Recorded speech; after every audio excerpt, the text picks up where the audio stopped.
year is 2021, and Libsyn launches the latest podcast on the Borgcast Galactica feed.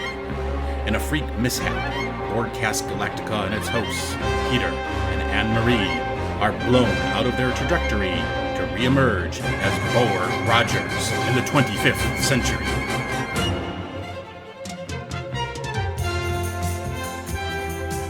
Hello, friend! Welcome to Borg Rogers 2.9 with Anne-Marie and Peter. Hello. She's the goal of my dreams. Hundreds are so fucking awful. Yes, tonight we cover The Hand of the Goral, about which I literally only remembered that awful pun at the end, and it's no wonder it's stuck in my mind, to be honest. So, Written by, hang your head in shame, Francis Moss.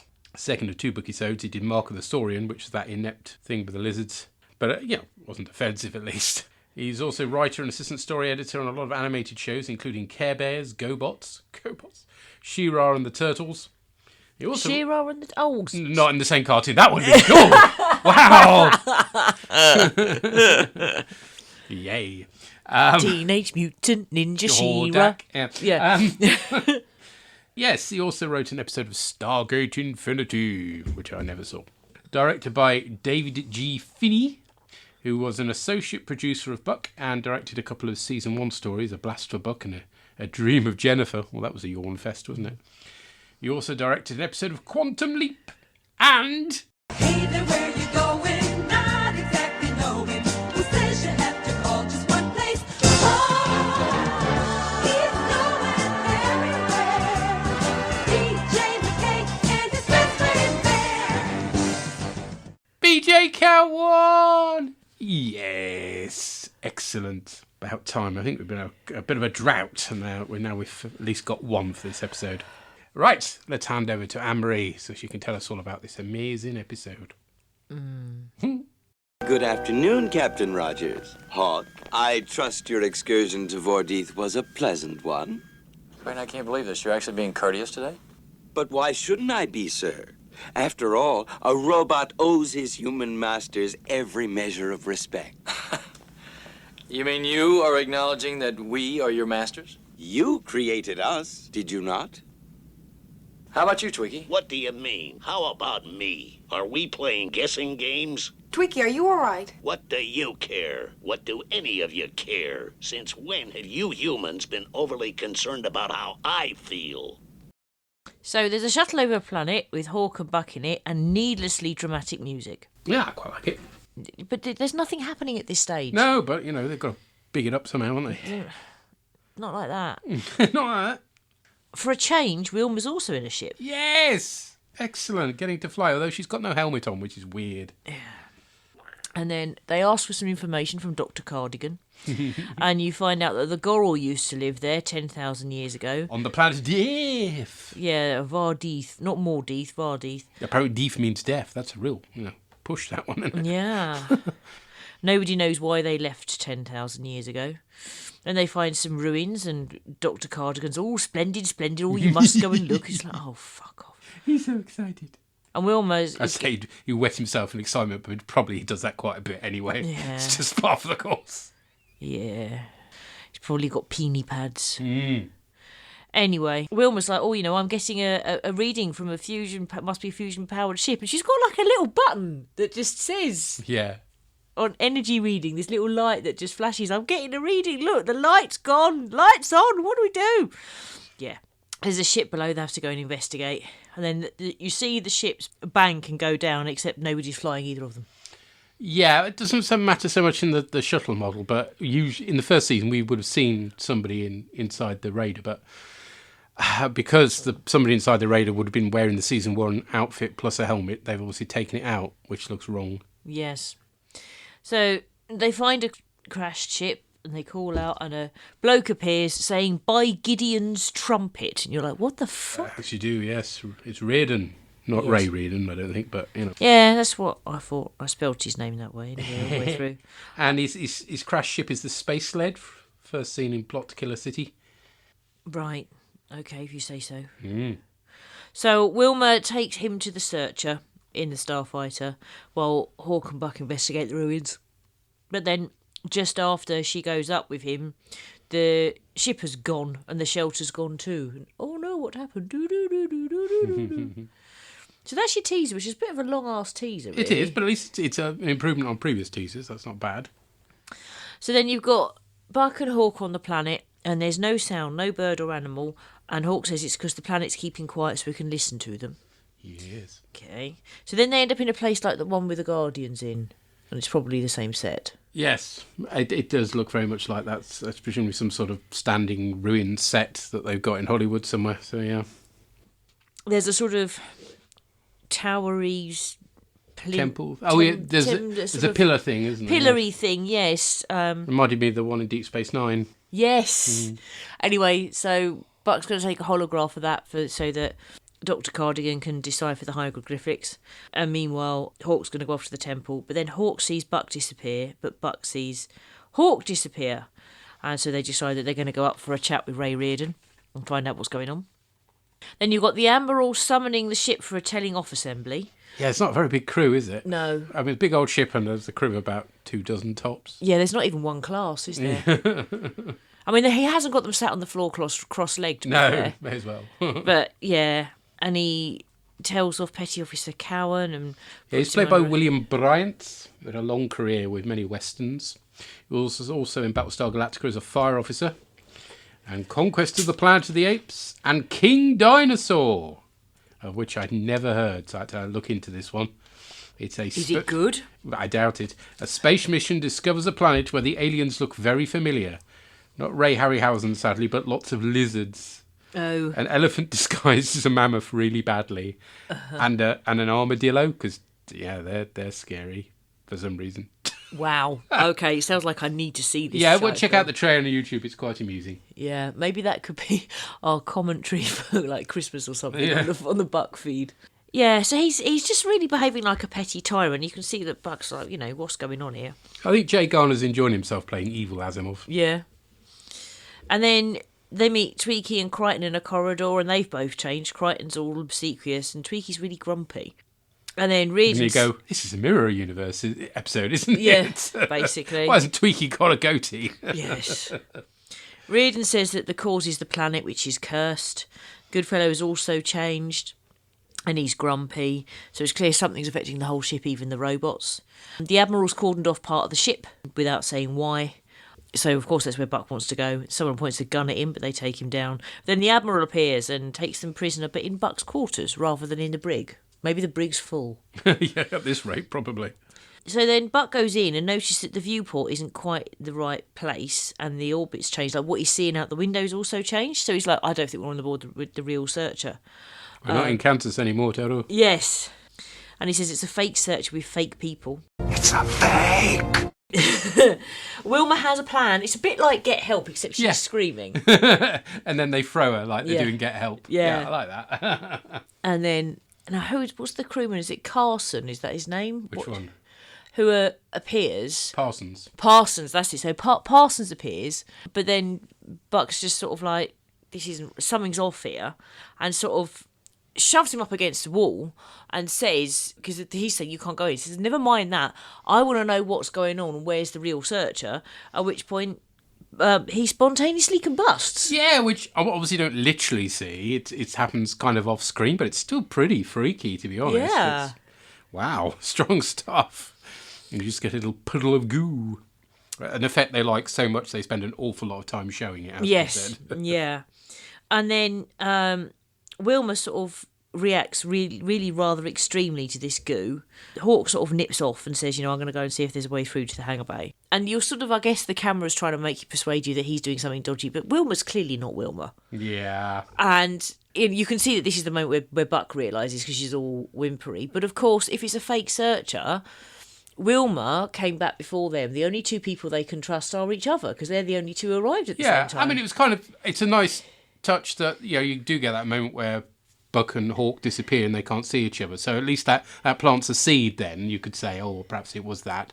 But yeah, basically as soon as Wilma starts acting like a wet blanket, you go, oh, she's a mirror Wilma as well. So. Yeah. Hawk leads them through to the engine room to try and get to the launch bay, but it ends up being an empty room and they're pursued by the security personnel the ship needed so badly in the last episode. Wilma accuses Hawk of betraying them, referring to the moment Hawk disappeared on the planet. The crew use a wobbly photon cannon. I mean, it looks like a prop until they start moving it and the whole thing wobbles all over the place. Yes. Yeah, so the door blows up impressively. Wilma ends up pinned under a high voltage cable, and Hawk is pinned too, but pleads for Buck to help Wilma. Sensibly, Buck helps Hawk, and Wilma does a combust. Yep. Rogers rightly stating that she doesn't frighten that easily. So that's And nice. I like that. I really like that. We know Wilma is fake because she's not a strong character. It's like, excellent. Good. Brilliant. We switch to the real Parsons trying to hail Buck and Hawk with no answer. They find a door labelled Hangar Bay, but decide not to chance it, as everything else has not been that simple so far. Then Asimov and Goodfellow wander around a corner, acting in a far more friendly manner. They claim to have been immunised against the effects of the planet, but they're not believed. And instead, Buck and Hawk try a door marked Reactor Room and find the Hangar Bay, with some stuff about the lady and the tiger along the way. Yeah, what the fuck's that? Oh, yes, I had to Google this. This is a reference to a short story written in 1882. Blimey, that's good for the 1980s, isn't it? 100 years old. By someone called Frank R. Stockton. And it's basically it's about a prisoner who's given the choice of two doors, one of which has got a tiger behind it, and the other one has a fair princess. It's become a shorthand for a problem that is unsolvable, apparently, but I don't think it's something that's ever crossed from the United States. I've certainly never heard of it, so yeah. Wilma finds Reardon, who claims he's gotten bored and has gone for a walk. He's all very sus, isn't it? Why does she not suspect him? And why does she, after he's gone into the engine room, why does she not just go, come on, security, look after him, and then go into the engine room and find out what the fuck he's done? Except in the parallel universe. But in the real universe, there is no security. Ridiculous. And she says, oh, you know it's off limits, but nobody's stopping it be off limits, if you see what I mean. Are they taking their cues from the bloody Enterprise? Buck and Hawk escape in the shuttle, and the mirror searcher disappears into thin space, I suppose. Meanwhile, the real searcher is being held by a snare beam. Yeah, we don't do tractor beams in this series, it's snare beams. Buck hails the ship, and he and Hawk fly down to the planet to investigate what's going on. The beam is emanating from the temple, which they enter on the bidding of an Oriental gentleman, who it turns out is the Hand of the Goral himself, or Andy Goral to his friends. Yeah, but I mean, this is just not more than a little bit racist, isn't it? It's not the worst we've seen. I mean, let's face it, the Draconians were far more appalling than this. And having the only black person be there. Yes, last week. Yeah. But it's very yellow peril, isn't it? It's kind of... And there is that trope of, sort of mysterious Oriental gentleman probably threatening sort of thing. It is definitely racist, but it's not as racist as other episodes that look on the bright side. It is racist. I tell you what's slightly more racist in my view. It's played by John Fujioka, who was in the original Mortal Kombat film, which I'm sure was no less racist than this. Cropped up in the A-Team, Airwolf, played 3 different roles in MASH, presumably as Koreans, and played a lot of Japanese characters in war films. What's so racist about this, you might ask? He's from Hawaii. Yeah. Okay. Really? Right. It's a bit like... there was that guy, is it George Pastel? That they used to cast as all the non-white characters from a whole load of different races. Yeah. At one point. I think this was the 60s and 70s. That's it, yes. Yeah. And it's better than casting a white person. He's just token Middle Easterner, isn't he? Yeah, but it's not... Whether this is sort of token... Well, it would be token Easterner, but he's from Hawaii. Yeah. Okay. Yeah. It bothers me, this sort of stuff, but it's one of those things that... How can I put it?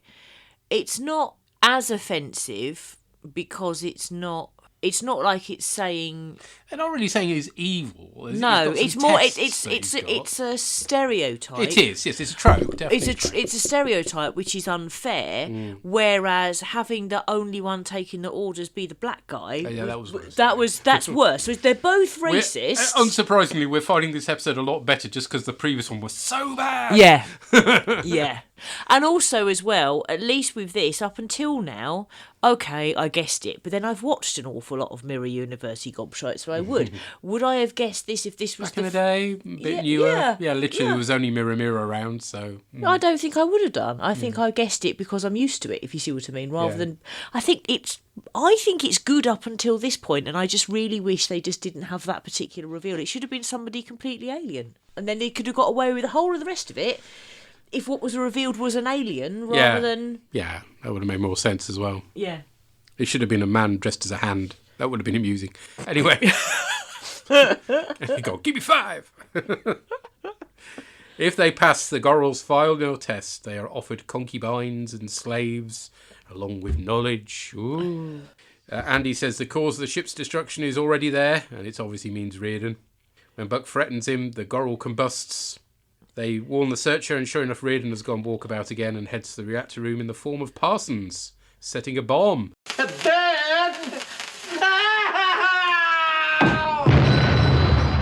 As luck would have it, the real Parsons appears, tipping Buck and Co off, just as well, otherwise they'd all be toast, presumably. Then he takes Hawk's form and Buck accosts the fake, only for him to turn into the Goral and combust. Well, see, when he takes Hawk's form, it so reminded me of that Red Dwarf episode. Yeah, polymorph, yeah. Yeah. They do like that effect of combusting, though, don't they? Yes. Hawk finds the bomb and all is well. We get a final scene with Buck and Wilma wearing some shocking outfits. Oh, yeah. There's The a joke. brown that Wilma's wearing. Oy, oy, oy. It's like she's done it to match the fucking furniture. Yeah. There's a joke about Buck recognising her as a fake, as she was acting warm and friendly, which should have been the episode closer. That would have been acceptable. But no, we have to have a good fellow pun, don't we? And this is the thing I remembered. Oh, my poor boy. Why do you say that, Doctor? Well, it just occurred to me you must be under tremendous emotional strain. Strain? No, why? Because when that simulacrum of Wilma was destroyed, well, you lost the Goral of your dreams, didn't you? The Goral of your dreams. You lost it.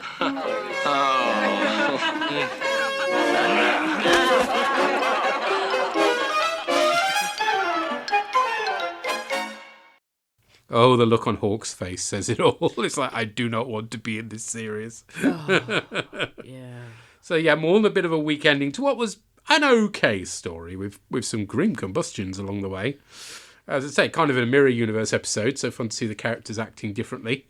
But there's not much of resolution to it all, like the writer ran out of ideas or time at the I end. think that's just it. He ran out of ideas and went, I know, I'll make them very oriental and that'll explain it all. And he even gets the guy to stroke his beard. Well, yeah, that might not have been written. That might just have been the actor stroking his fake beard. Yeah, it's just... I can't imagine what inspired me to do a fanfic sequel of this. I really... So what did your fanfic sequel have in it? I don't remember. It was a long time ago, okay? Late 80s, early 90s. Heaven knows. Okay, when All I did remember Planet is- of the Spiders come out in relation to this? 1970s? No, not Planet of the Spiders. What are you talking I about? don't think. No, Doctor Who. What are you talking about, Willis? But I don't think it's Planet of the Spiders. The one with the guy with learning disabilities and Om Mani Onihum and... Yeah, that's Planet of the Spiders. It is. And Soji and all the rest of it. Yeah, yeah. Did you associate this in some ways with Doctor Who and go off in that sort of vein? I don't think so, no. All I remember is it featured Wilma a lot, but then there's no great surprise about that, really. But yeah, a lot less painful than last times. If it had managed to keep this level of quality throughout the season, it would have been all right. Yeah. But yeah. But then you've got the guy, you know, when he says, you know, oh, I've been waiting 10,000 years, and you're just like, who would do that? Why not fuck off and do something else? If you can do anything, then, you know, invent a computer game or just, you know, go to sleep or anything. Do you know what I mean? It's just sort of, you've got all these Have a wank? powers. Yeah, Mind you, that's a long time for wanking, isn't it? It'd be just dust. maybe that's what happens when they spontaneously combust. Oh no. I just find those sort of things when somebody's, and it's a trope. The whole 10,000 years thing is a trope that you find all over the shop. But quite often, though, it's I've been in a slumber 10,000 years, and so that's not so bad. But the idea he's been Sat on that chair, knocking one off for 10,000 years. Wow. And I would wank 10,000 years, and I would wank 10,000. As the Proclaimers famously sang, yes. What a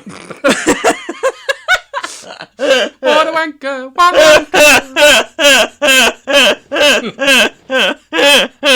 wanker! They should have called it the hand job of the Goral. Hey! Episode title. Yeah. Did other people go to a wank place, or do you think that was just us? Probably just us, because we're a pair of... Anyway. Yes. Let us know. We've heard from Doreen, who writes, I actually enjoyed this Buck Rogers episode. Twice. Wow. I'm speechless. That's why I'm writing my feedback this time. Okay. She cannot speak. Did they manage to get a Star Trek writer to write this one? I was even impressed that when Buck got the woman/Wilma of his dreams, he had enough of a rational brain to realise she was a copy. Yes. I am utterly amazed. Well, I'm glad you enjoyed it. And we've heard from Jeff. Wow, this one was sort of good. We really have lowered the bar so low. haven't we? Yeah. Well, at least in comparison to the last episode. That alphabet soup titled atrocity has really skewed my judgment. There's a pretty good space mystery going on, with a lot of the cast getting to have some fun and play off type. Jay Garner hasn't been super impressive previously as Admiral Asimov, but he does a really convincing job as a paranoid tyrant. Yeah. Erin Gray did a great job being an anti-Wilma, and fortunately Buck was able to pick up on it straight away. I'm not entirely sure what the ancient AI's plan was exactly, and what exactly the fake searcher was testing in Buck and Hawk. Also, why did a magic all-powerful being have to resort to merely planting a bomb on the reactor? It's actually to get to that point in the plot. How do we finish it? It's a bomb. Oh, Yeah. Well, I had a fine time watching this one, and I'd love to read that follow-up fan fiction that Peter wrote about this one. Well, thankfully, it is lost to the ages, and much to everybody's relief, especially mine. I am so tempted to get in touch with your mum because I bet she's got it. No, I wouldn't have shown it to Mom if it featured Wilma. I'm telling you that now. Okay. Maybe I should ask Ruth what she found in your old room when she moved into it. Maybe, yes. She found lots of, A4 pages written in biro stuck together, then you know. Anyway.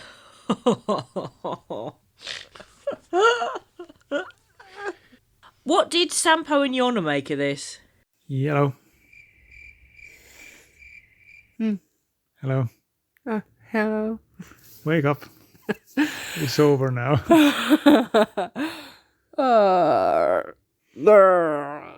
Exactly. We just watched the episode The Hand of the Goral. What happened in it? Well, Buck lost the girl of his dreams. Oh, my poor boy. Well, Yeah. you fell asleep. Yeah, I honestly don't know what happened, so please Okay. tell me. Well, I mean, they find a planet that all the inhabitants have left a long time ago, and it's called the Death, or in English, the planet of death. What a Yeah. great foreign language they've got there. And Yes. they think the best thing to do is go down there and poke at it. Yes, exactly. Who didn't want to camp on planet of the death? Yeah, but okay, I have to be honest. I actually liked the first half of this episode more or less. Yeah, they lost me when they went to this planet thing and started to talking with the ancient Asian guy with a mustache. Well, I mean, that was the point when it got a bit boring. Yeah, a bit. Yeah. Yeah. I mean, the paranoia stuff at the start and everyone acting weirdly. I mean, that was good by Buck Rogers season 2 standards, I think. It was nice. I hoped that Vilma would have gone stronger instead of weaker, but and then Buck knows that something's wrong because he knows that the crew couldn't be able to form a mutiny even if it sat on them. Well, that's true. I mean, the fake crew was just about as worthless as the real one. It was like Hawk said, we could have taken them, and Buck said, yeah, I know. Yes, he didn't even want to try because it's just so like taking candy from a baby. Yeah, I mean, all I guess it needed was gentle poke in the back, and down they go. Yeah, twice. But I mean, like I said, the first half, all the paranoia, it wasn't the thing or anything, but I mean, it worked pretty well. But after they sort of figured it out, and then we saw the real surgeon and went down to the planet again, then it just really slowed down and almost nothing happened anymore. I really didn't even, I mean, did the guy just want company? Was that it? I don't understand what was the point of all this thing. I mean, I guess he was just lonely, but yeah. What happened to this lonely, poor illusion simulacra guy? I don't know, turned to the pile of Ash. But speaking of what happened, what was the point with in the beginning of the episode, everything was silent for a moment. What was that about? And Never mentioned again. did we get any answer of why things vanished? I mean, I guess they were illusions Okay. or something. And then I mean, the markings in this stone that they found from the planet was Spock having a sonic screwdriver. Well, it looked like he was taking holograph of the. I mean, he said they look like hieroglyphs. They did not look like hieroglyphs. No, they didn't. Yeah. I guess the Hand of Goral wasn't as clever as he thought, because he was like, one of you has already taken your doom up to your ship, you'll have to figure out who it was, and it took about 2 seconds and be like, it was that guy, and then I just figured it out. Yeah, but you were asleep at that point. Yeah. But I think the Hand of Goral was a bit, I'm not sure was it on purpose, but he seemed like a bit flummoxed that I wasn't as clever as I thought I was. Well, he just hasn't met the greatest person in the universe. I guess that happens when you're all alone. Guess not. Well, 10,000 of years. Yeah. Was he that old? 10,000 years is something like they said, yeah. Yeah. Yeah. But yeah, like I said, the beginning was good enough, but the end was like, yeah. Guess that's it. That's it. Okay, let's go back to sleep. Bye-bye. Good night. Good night, children, everywhere. That's a good point, though. Like, what was the point of the whole thing? There was some sort of thing about there were tests they had to pass. Yeah, I get that, but and why? And then power would be handed over, and they'd effectively replace dodgy Oriental guy and have all the power or something. But yeah, the ending is so weak. It's not. It just pees the story up against the wall at the end, doesn't it? Yeah, and you're right. The idea that these are really hard tests and Buck's like, I know what that is. Although it did make me think of, now there's two that's similar, but one's worse than the other. I think one is Pyramids of Mars, but there's another one. Yeah, and there's Death to the Daleks, yes, like a couple of seasons before as well. Yeah, where they have all these supposedly really difficult tests. One of which is the same in both stories. Yes, and they're not really that difficult. One tells the truth and the other one always lies. Oh, for heaven's sake, I used that 2 years ago. Yes, but that's the sort of level of test, isn't it? And it's... I think it's written to make... it reminds me of fighting fantasy books. Kind of, yes. But a lot less death in this. Yeah. Yes. I mean, Buck and Hawk would never made it through. It was a fighting fantasy book. No, they wouldn't have Not, at least not without putting their thumb in a page in the script. Yep. Yeah. And you're right, those markings on the stone, they don't look like hieroglyphics, but also nothing fucking comes of it, does it? No, that goes nowhere as well. No. Yeah. And yes, they should have given the planet Deef a slightly more alien-sounding name, perhaps a Finnish name. They're nothing like English, so... Yeah. Right, thank you guys. Sorry you found it a bit of a sleep fest, but there we are. Yes. At least it wasn't offensive. Well, only marginally. Well, yes, in comparison. Next up, Drew and Tracy. So we just watched The Hand of the Goral. Yes. And what do we think of that one then?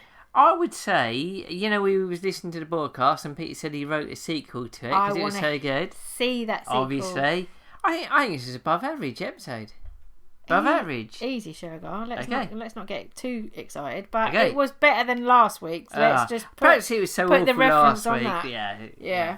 All right, so let's go through some points then. Okay. They get like a distress call to say like a ship had been lost. I don't know. They go down to the planet. Yeah, anyway, Oh, and it turns out he's been lost for 3 weeks. Yep. When they get to that thing and Buck sees the hieroglyphics, he says, they're not the hieroglyphics. He says they look like Egyptian. No, they don't. Egyptian hieroglyphics is like a big eye, man with a dog's head, a snake eating itself. But it's quite an intelligent there was kind nothing, of language, isn't nothing it? like hieroglyphics, No. was it? But he also looked like he was trying to read the hieroglyphics with a pregnancy test that was glowing. I was like, what in the fuck was that? I was just checking if the obelisk was pregnant. Yeah. You know what? I've solidified myself in this episode. Hawk is the best character in this. He's so good. I love him so much. Solidified yourself on this? What does that mean? Because he's so great. I love everything he says. Everything he says with so much conviction. Well, it's so droll, and it's almost like he's saying, "For fuck's sake," you know. He's like the voice of reason. Like, I know I'm skipping a bit, but at the end when like shithead is telling that fucking awful joke, and he just the look on his face is just like cunt.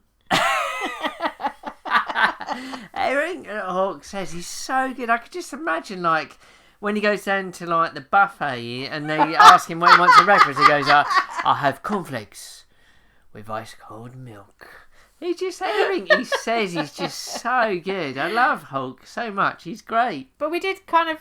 But mid, yes, we both said it at the same time. He wears the same outfit all the time. But is that what he wears, I don't or know. is that just like his like? I don't know. If he's a Hulk, is he really a bird? Like, and he's just like. He wears the same clothes. But it's leather. He must reek. Yeah. Crikey.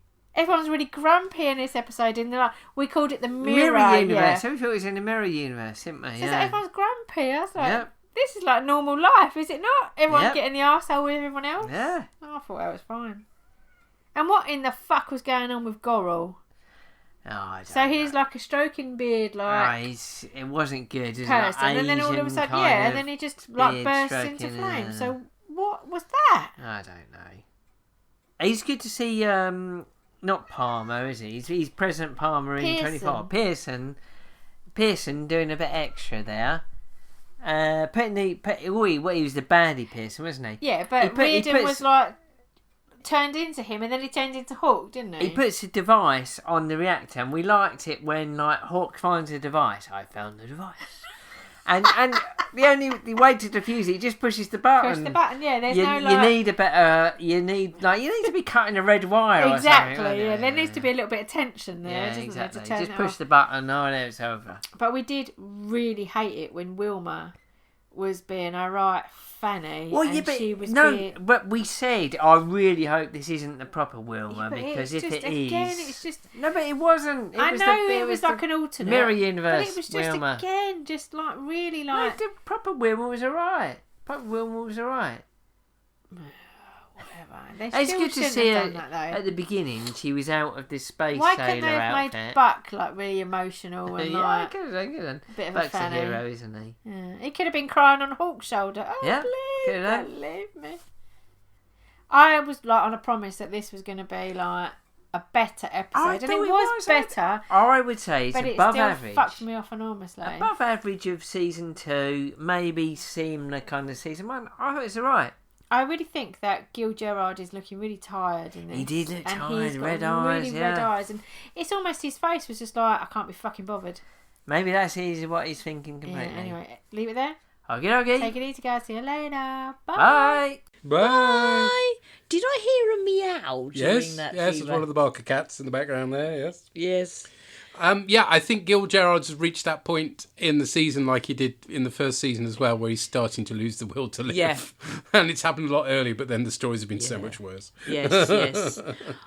It's above average for season 2, Says nothing. and that doesn't mean a lot, really.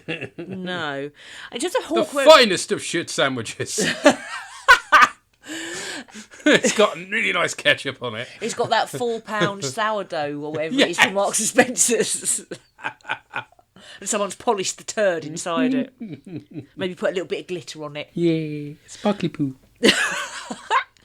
And in terms of Hawk always wearing the same outfit, if it really is the same outfit, you're right, it's leather. He must fucking I'm read. sure he's got multiples of the same. That's just like what I have. think. I think Yeah. it's his uniform. Yeah. I still want to know whether that's his hair or a hat or what, though. That's weird. It's very the odd. Headpiece. Yes. It's wrong. But yes, Hawk is good. I do enjoy the character. Yeah, he's about the only one I do enjoy, but yeah. Oh, Parry, what did he make of this? Hello, Args. Parry here to talk about Mark of the Goral. I also thought Goral was some sort of antelope kind of creature. I'm sure I've seen one in Edinburgh Zoo. Didn't see any of them in this. So yeah, this episode, I've got to admit, I found it kind of unengaging. At least it wasn't horrifically offensive. That's an improvement on Jibberlinsky, but still, it was quite dull. And it's a shame because I actually think it had something. I think it was more the execution which killed it. I thought it had a good idea. The idea being that there is a bloke who, for some reason, is testing Hawk and Buck after they go to the planet of death or something. I'd have just gone. But he's testing them to see if they're worthy for some reason on like a fake searcher where everyone's acting weird. Now, I thought the problem with that was the minute they get back to the searcher, it's obviously off. I'd have preferred it to kind of be they could have spent a bit more time rather than have Admiral Aswell go straight into jackbooted Hitler and the crew sort of become the crew going under basically martial law. It would be more interesting to see that kind of build, maybe over. I know they don't have much time, but maybe build it over 5-10 minutes. Because the problem is it's really just then them running around the searcher for 20 minutes, things exploding, and they go down to the planet, and it's who's a fake, who isn't, because then there's a fake on the searcher who's sabotaging it, because basically Buck cocks up and threatens the guy rather than asking what it is. But again, it never really worked out that bloke's agenda. What had they failed? Was that basically you fail, you die, or you pass, you live? And again, it's just kind of they turned up somewhere, some weird stuff happened, and they all move on. I thought, the bit he did, he noticed Wilma was acting out of character. How she's been so inconsistently written and underwritten this series, I don't know how Buck would have noticed. And yeah, just overall, I've just found this kind of unengaging. I was tuning out a lot, and I think I almost dozed off a little through this one. But once again, at least it wasn't actually offensive, which is a fairly low bar they've set. But yeah, with this one, I was thinking about it, thinking they could have made a good episode of this with maybe a few rewrites, a bit more thought to it, have the weirdness build up a bit, maybe have, I suppose, the gist of it was, when writing at the time, they'd have been looking for action, so we've basically got to some clumsy kung fu and explosion every 5 minutes, or they assumed people would get bored, as opposed to, like I say, actually having the concept of initially, yes, they've come back, but slowly people are acting strangely. You could have initially had the thought that maybe the guy they brought up is doing some sort of psychic influence on them, or something like that, as opposed to what we actually saw. And I think actually keeping everything from Buck and Hawk's point of view would have also, again, had that, are they going nuts or is something else happening feel. I think there's a kernel of a good idea in this. It just wasn't a good episode still. So yeah, not much to say. Like I say, aside from I got very bored and nearly dozed off. I shouldn't have reclined the recliner all the way.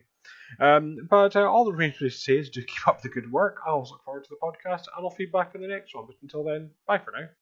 Bye. You are right. A goral it's sort of like a cross between an antelope and a goat, but it's a genus in its own right, and there's 4 types: the Himalayan goral, the long-tailed goral, the red goral, and the Chinese goral. Right. So there you are. This one was vaguely Chinese goral, I guess. But yes, but I believe without any hands, hooves. Gorals. Yeah, they got like goats, basically. Yeah, it's a goaty antelope-y thing. It's not quite either. So they mostly did keep it to Buck and Hawk's POV. I think there was just only a couple of scenes where we broke out of it. So that was the issue for me. But yeah, I mean, particularly once. It wasn't subtly done, let's face it. So it was obvious from the word go that this was not the real searcher, and they showed their hand way too early on that front. But hey, subtlety and Buck Rogers do not go together. Although I can't help thinking that we're saying they showed their hand too early, and I can't help thinking that's because I've watched so much of this stuff. If there wasn't as much of it around, I don't think you'd have watched it got it quite as early. That and season 2 in particular, well, I suppose season 1 as well for the most part, clearly written for kids actually. So we shouldn't really expect subtlety from this. No, but the problem with this, it just didn't know how to finish it, did it? No, at all. It just ended very poorly. But because you end up thinking, like Purry says, what was this guy's agenda? Because it really wasn't clear. Because at one point it's supposed to be either you pass all the tests and stay and become his new masters, or you die. Whereas what happens is they leave. How?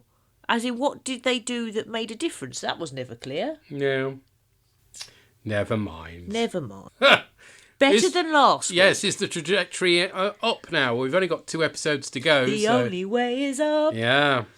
We're recording a wee bit earlier next time on Tuesday the 27th. But we shall be covering the penultimate episode, Testimony of a Traitor. Buck is on trial. Oh, good. Trial scenes, my favourites. Oh, he's not a two-parter with the second one, is it? The No, last it isn't. one? Oh, that's something at least. He's back on Earth, but don't hold your breath for Dr. Hewer to crop up as a defence witness, I fear. That would be amazing, but I'm pretty sure he doesn't, so I don't want to hold out any hopes for that whatsoever. No, I like Dr. Hewer. So we'll see how that goes. But yeah, we've only got a month left, folks. Yay! We're nearly there. We're nearly there yet. Are we nearly there yet? All right, until then, take care. Cheerio, bye. Bye. When I wake up, well, I know I'm gonna be the man who wakes up next to you. When I go out, yeah, I know I'm gonna be the man who goes along with you. If I get drunk, well, I know I'm gonna be the man who gets drunk next to you. And if I heaver, yeah, I know I'm gonna be the man who's heavering to you. But I would walk 500. The voiceover for Borg Rogers was provided by Michael David Sims from Earth2.net. The Buck Rogers theme was played by Drew Barker. All other music is used for illustrative purposes only, and no copyright infringement is intended. The artwork for this podcast was created by Andy Pelastides. To contact us, send emails or MP3s to borgcast@gmail.com. Contact us via Twitter at rev_org or Borgcastammo. #Borgcast. Visit our website at galactica.libsyn.com Or view images relating to our cast on our Tumblr site, borgcast.tumblr.com. You can join our Facebook page. And there's also a Spotify playlist with all our play-out tunes on it. But I would walk 500 miles and I would walk 500 more just to be the man who walks 1,000 miles to fall down at you door.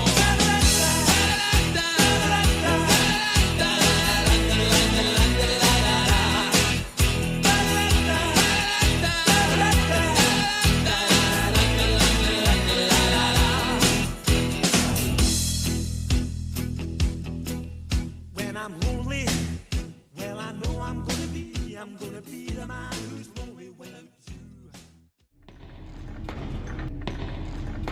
Shut it down!